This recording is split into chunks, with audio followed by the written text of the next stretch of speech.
Hello friends.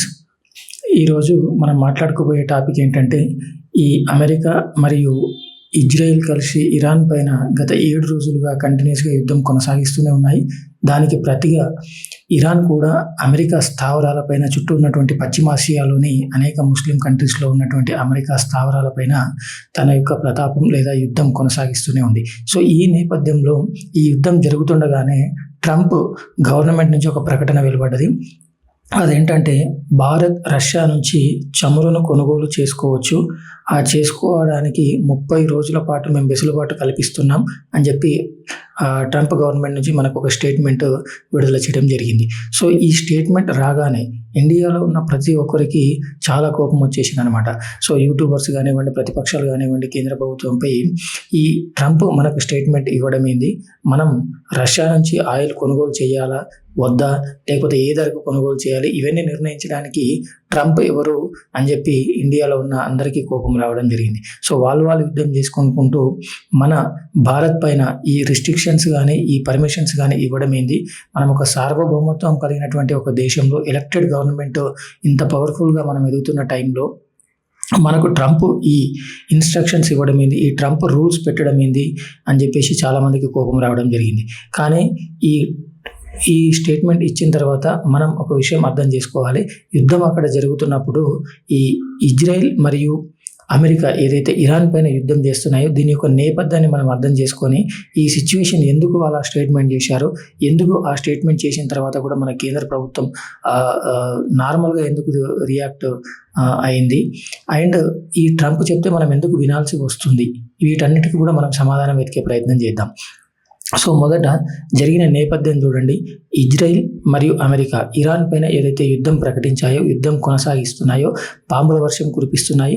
So, ఇక్కడ compulsory Iran America చేతిలో ఓడిపోతుంది అని చెప్పి ఇరాన్కు తెలుసు. సో, ఎందుకంటే అమెరికా, ఇజ్రాయెల్ రెండు కలిస్తే వాళ్ళ దగ్గర ఉన్నటువంటి ఆయుధ సంపత్తి కానివ్వండి, టెక్నాలజీ కానివ్వండి, సో దేని పరంగా చూసినా కూడా ఇరాన్ వాళ్ళపైన యుద్ధాన్ని గెలవలేదు. ఈ విషయం ప్రపంచ దేశాలకే కాదు, ఇరాన్కు కూడా తెలుసు. సో, అయినా కూడా ఇరాన్ ఎందుకు యుద్ధం ఆపట్లేదు, ఇరాన్ ఎందుకు అమెరికా స్థావరాలపైన ఇంకా విరుచుకుపడుతుంది అంటే, కేవలం ఈ యుద్ధం ఏదైతే ఉందో అది ఇరాన్ యొక్క ప్లాన్ ఏ మాత్రమే. కానీ ప్లాన్ ఏ కంపల్సరీ ఎక్కువ రోజులు కొనసాగించలేము.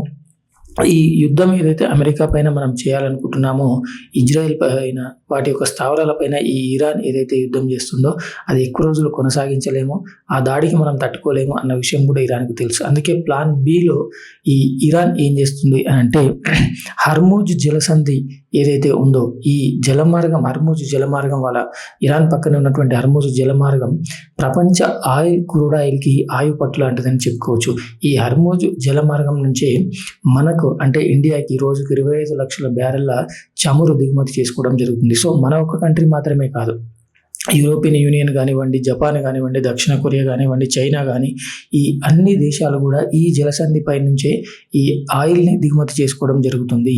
సో, కాబట్టి ఈ ఇరాన్ ఏం చేస్తుంది, ఈ హర్మూజ్ జలసంధిని కట్టడి చేయడం జరుగుతుంది. అంటే ఈ హర్మూజ్ జలసంధి నుంచి ఎలాంటి ఇంపోర్ట్ ఎక్స్పోర్ట్స్ జరగకుండా, ఆయిల్ నౌకలు అటు నుంచి ఇటు, ఇటు నుంచి అటు పోకుండా కట్టడి చేసి ఈ ఆయిల్ నౌకలను మేము పేల్చేస్తామని చెప్పి భయపెట్టి వాళ్ళ కంట్రోల్లోకి తీసుకోవడం జరుగుతుంది. సో, దీన్ని గమనించినటువంటి అమెరికా ప్రభుత్వం ట్రంప్, సో రాబోయే రోజుల్లో ఏదైతే ఆయిల్ క్రైసిస్ సెకండ్ ప్లాన్గా ఇరాన్ ఇంప్లిమెంట్ చేయాలి అని అనుకుంటుందో దాన్ని ముందుగానే గమనించి ఈ ఇండియాకి ట్రంప్ ఏం చెప్పాడంటే, రష్యా నుంచి వాళ్ళు ఇంతకుముందు ఏదైతే రిస్ట్రిక్షన్స్ విధించి 40% నుంచి 20% మన ఇంపోర్ట్స్ రష్యా నుంచి తగ్గించుకోమని చెప్పి ట్రంప్ నుంచి మనకి ఇన్స్ట్రక్షన్ రావడం జరిగింది. అప్పుడు దానికి మనం ఒప్పుకొని 40% నుంచి 20% మన ఇంపోర్ట్స్ను రష్యా నుంచి తగ్గించుకోవడం కూడా జరిగింది. సో, ఇప్పుడు ఈ ఇరాన్ ప్లే చేస్తున్నటువంటి ప్లాన్ బి, చమురు ప్లాన్ ఏదైతే ఉందో ఈ ప్లాన్కి సంబంధించి ఇండియా ఎంతో కొంత కంపల్సరీ ఇబ్బంది పడే అవకాశం ఉందని చెప్పేసి ట్రంప్ ఏం చేశాడంటే, ఇండియా రష్యా నుంచి ఆయిల్ని కొనుక్కోవచ్చు అని చెప్పేసి ఒక స్టేట్మెంట్ పాస్ చేయడం జరిగింది. ఇది కూడా కేవలం 30 రోజులు మాత్రమే పర్మిషన్ ఇస్తున్నాము, లేదా 30 రోజులు మాత్రమే కొనుక్కోవచ్చు ఈ సడలింపు అని చెప్పి చెప్పడం జరిగింది. సో, కామన్గా ఒక సార్వభౌమత్వం కలిగినటువంటి ఇండియా లాంటి దేశానికి ట్రంప్ లాంటి ఒక వ్యక్తి లేదా అమెరికా సంబంధించినటువంటి ప్రభుత్వం మనకెందుకు ఇన్స్ట్రక్షన్స్ ఇస్తుంది, మనం ఎందుకు ఫాలో అవ్వాల్సిన అవసరం ఉంది, దీన్ని మోడీ గారు కంపల్సరీ ఖండించాలి లేదా కేంద్ర ప్రభుత్వం తీవ్రంగా విరుచుకుపడాలని చెప్పి ప్రతి ఒక్క ఇండియన్ అనుకుంటున్నాడు. కానీ ఇక్కడ అర్థం చేసుకోవాల్సింది ఏంటంటే మన సార్వభౌమత్వం కలిగిన దేశం, అది అందరికీ, ఆ విషయంలో మనకి ఎలాంటి డౌట్ లేదు. కానీ ఈ యుద్ధం అనేది ట్రంప్ వర్సెస్ మోడీ కాదు. ఈ యుద్ధం అనేది Indian economy versus US economy. So ఇంతకు ముందు ఒక ఎగ్జాంపుల్ చెప్తున్నాను మీకు. ఈ వాణిజ్య ఒప్పందం విషయంలో, ఉక్రెయిన్ రష్యా వార్ జరుగుతున్నటువంటి విషయంలో కూడా ట్రంప్ మన పైన చాలా రకాల ఒత్తిళ్లు తీసుకురావడం జరిగింది.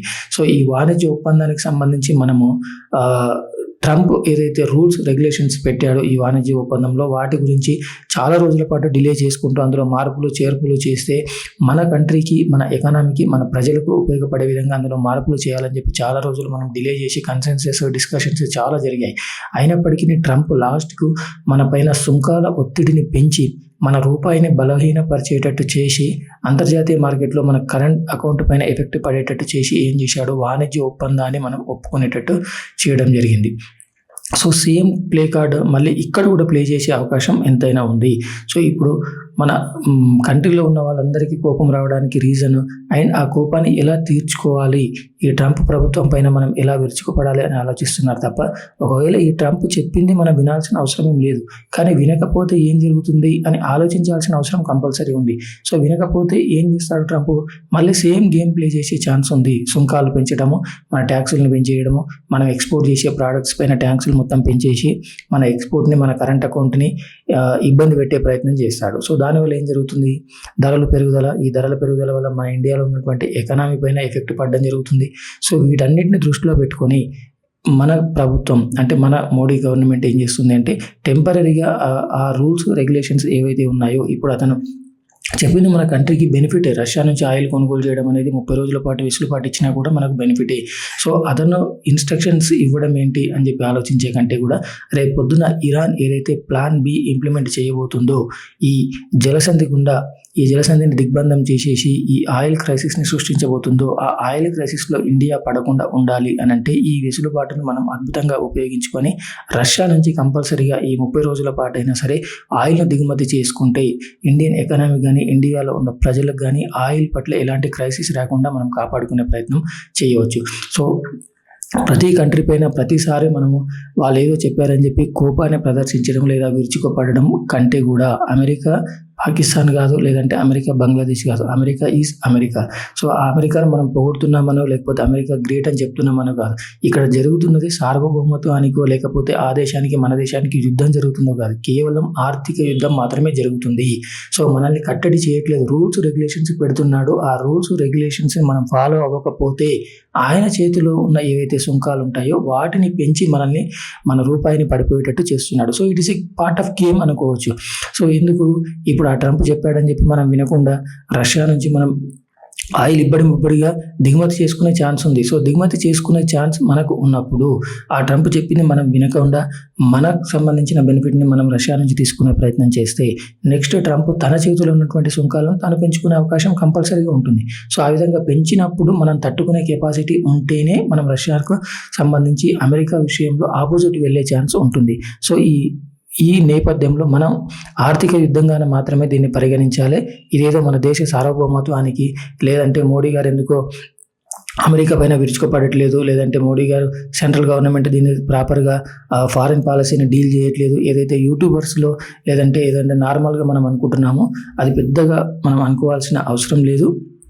సో కంపల్సరీ మరి దీని నుంచి బయటపడే పరిస్థితి లేదా, ఈరోజు ఈ రిస్ట్రిక్షన్ పెట్టాలో రేపు పొద్దున ఇంకా 10-15 రిస్ట్రిక్షన్స్, లేదంటే ముందు ప్రతి దాంట్లో కూడా ట్రంప్ వేలు పెట్టే ప్రయత్నం చేస్తాడా, లేదంటే ఇంకా ఇండియా పైన రిస్ట్రిక్షన్స్ పెడితే పరిస్థితి ఏంది అని చెప్పి మనకు డౌట్ వచ్చే పరిస్థితి ఉంటుంది.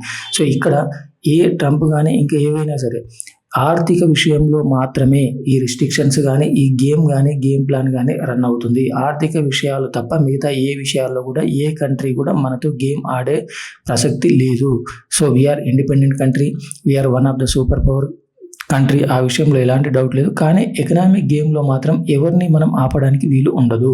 సో ఈ ఎకనామిక్ గేమ్ ఎప్పుడైతే ప్లే చేస్తుంటారో దానికి ఆ ఎకనామిక్ బెనిఫిట్స్ అండ్ ఎకనామిక్ సంబంధించిన లాసెస్ ఏమైతే ఉంటాయో వాటిని బేరీజు వేసుకొని మాత్రమే మనము డిసిషన్స్ తీసుకోవాల్సిన అవసరం ఉంటుంది. సో మరి దీని నుంచి బయటపడడం ఎలాగంటే సింపుల్. దీని నుంచి బయటపడడం అంత ఈజీ అయితే కాదు. ఎందుకంటే డాలర్ అనేది రూపాయి కంటే కూడా చాలా ప్రపంచ దేశాల్లో ఉన్నటువంటి ట్రేడ్ మొత్తం డాలర్‌లో జరగడం జరుగుతుంది. చమురు నిక్షేపాల్లో అండ్ టెక్నాలజీలో అన్ని రంగాల్లో కూడా అమెరికా చాలా ముందుంది కాబట్టి, అమెరికా చాలా సూపర్ పవర్‌గా ఉంది కాబట్టి, సో మనం ఎకానమీని పెంచుకునే ప్రయత్నం చేయాలి. మనం డాలర్‌తో సంబంధం లేకుండా రేపొద్దున అమెరికా ఈ రిస్ట్రిక్షన్సే కాదు, ఇంకా ఎలాంటి రిస్ట్రిక్షన్స్, ఎకనామిక్ రిస్ట్రిక్షన్స్ పెట్టినా కూడా వాటిని తట్టుకొని మన ఎకానమీని పెంచుకునే ప్రయత్నం చేస్తే తప్ప ఈ రూల్స్, రిస్ట్రిక్షన్స్‌కు భయపడని పరిస్థితులు రావాలని కోరుకోవాలి. అలాగే ఈ ట్రంప్ లాంటి అన్‌ఎక్స్‌పెక్టెడ్ పర్సన్ ఎప్పుడు ఏం చేస్తాడో, ఎప్పుడు ఎందుకు చేస్తాడో ఎవరికీ తెలియని పర్సన్. సో ఇక్కడ 2 విషయాలు. ఒకటి, మన ఎకానమీని ప్రపంచ ఎకానమీకి లేదా అమెరికన్ నాట్ ఓన్లీ అమెరికా, రేపొద్దున చైనా రూల్స్ పెట్టొచ్చు. ఇంకా ఏ దేశమైనా సరే, ఏ క్షణంలో అయినా సరే ఎకనామిక్ గేమ్స్‌ని ఎవరు ఆపలేరు. ఈ ఎకనామిక్ గేమ్‌ని తట్టుకోవాలంటే మనం కూడా ఎకనామిక్‌లో సూపర్ పవర్ అవ్వడం మాత్రమే మార్గం. అంతకు మించిన వేరే మార్గం ఏం లేదు. సో ఈ ట్రంప్ తన పదవీ కాలం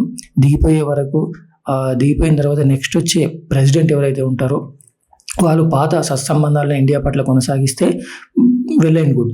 లేదనంటే ఈ ఎకనామిక్ పవర్ ఏదైతే ఉందో, ఈ ఎకనామిక్ గేమ్ విషయంలో మనం ఎప్పుడైనా అలర్ట్‌గానే ఉండాలి. సో ప్రతిసారి ప్రతి దేశం పైన వాళ్ళు ఏదో అన్నారని చెప్పేసి మనం ఏదో విరుచుకుపడితే అంత ఈజీగా మనం ముందుకు వెళ్ళే పరిస్థితి ఉండదు. సో కాబట్టి ఏదో సినిమాలో త్రివిక్రమ్ గారు రాసినట్టు, పవన్ కళ్యాణ్ గారు చెప్పినట్టు, ఎక్కడ నెగ్గాలో కాదు ఎక్కడ తగ్గాలో తెలిసిన వాడే గొప్పవాడు. సో ఈ విషయంలో ఇండియా సార్వభౌమత్వానికి ఎలాంటి నష్టం లేదు. ఇండియా భవిష్యత్తు కూడా ఎలాంటి ప్రాబ్లం లేదు. కేవలం ప్రాబ్లమ్స్ వస్తే ఎకనామిక్ ప్రాబ్లమ్స్ మాత్రమే సృష్టించగలరు. ఈ ఒక్క విషయాన్ని మనం గుర్తుంచుకోవాలని మనవి చేస్తూ థ్యాంక్ యూ.